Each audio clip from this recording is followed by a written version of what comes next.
Hey there, ladies and gentlemen. SeKo Starcraft, more pro games. We have DaNa on the top right versus Dragon, bottom left. Now, I don't know, can't tell for sure if this is, the infamous Korean Dragon. Super fun player out of Korea. Because I know he's part of a team now, and he generally has his team tag in there. But these are two very high-ranked Grandmaster players, regardless. So it could be just him cruising on his own account or something of that nature. It's still a Terran versus Zerg, my favorite matchup. I'm casting it anyways, deal with it. And if we look like a fairly standard non-command center first opening. For some reason, Derelict Watchtower, Derelict Watcher, yes. This map seems to be one of a lot of controversy when it comes to certain players being able to do very well at it. Seems as though Zerg players have been very successful on this map as of late. I don't know, I don't mind this map too much. Playing random, I mean, I don't think I've got a great win record on this map. Is he skipping that? No, he's not. Thought for a second he was just going to go for a CC first.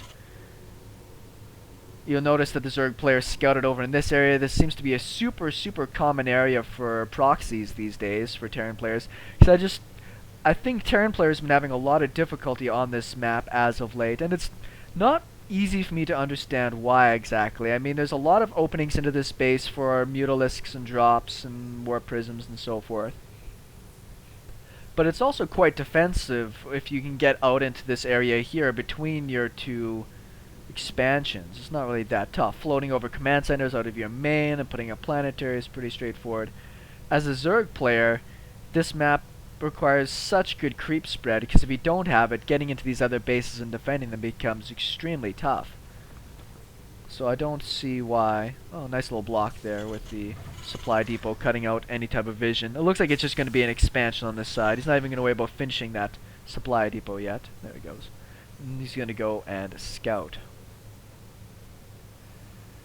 Overlords running across, and this map is so much open space in the middle that it's so tempting for me as playing Terran to run out and try to snipe Overlords, because you know they're running across the middle of the map and because it's so open. I mean, you can dance around these spaces if you want there, but a second Marine comes out and he's kind of toast. We do have the gas already on the way for DaNa, so expecting to probably just use that for speed, unless it is for some really fast layer timing. See if he's going to be able to get this Overlord. If not, he should be able to get up onto the high ground and get it regardless. I'm surprised he didn't put one Marine on the high ground in case... Oh, really? Oh, I was going to say for a second, if it lost it, that would have been crazy. Let's see if he's going hunting for the second one. This guy, if it is Dragon, seems to have a pretty good idea of these Overlord timings. And those snipes are extremely effective. Looks like he does spot it and splits up his Marines. You will have to split up these Marines too. You should keep one over on this side and send one to the high ground. This is a funny little dance here. It's not like the Zerg player has any interest in sending over some Zerglings. With 4 Marines out, they would just kind of be suicide. Lol. Lol. Really? Really? Is there a sweet spot there? This is the most interesting thing of this game so far. That was really crazy. Thought there might just be a perfect sweet spot there, but that's really unfortunate. Losing 2 Overlords in the early stages, another 3 Overlords in production. I mean, there's 200 minerals plus lost there, essentially just because of that. Roach Warren is on the way, so we might just see DaNa go into pressure after this. That put most Zerg players on tilt and just try to go for a bust of some sort. Speed finishing up at the same time as the Roach Warren. We'll see. She's got this huge supply opening right now, and that might be to build a bunch of roaches. 2 base roach all in. You never know. Little chunk of Marines here, just 6. Yep, there we go. 8 roaches on the way. Now, could this get anything done? If a tank comes out soon, I think you'll be alright.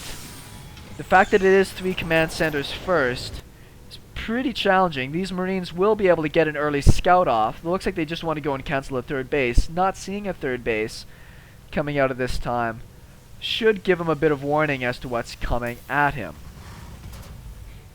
He doesn't see the first roaches coming out here. We'll get another overlord kill, but that's most of his army trapped on the wrong side of the map here. This roach push might just work. We have a tech lab on the way to work towards tanks, but there's just one marine in this bunker. All the marines get killed off here. He sees the roach, but I don't know. The bunkers are going down, but they're very late. If this works, I'm actually pretty impressed for DaNa here. Get those pulls.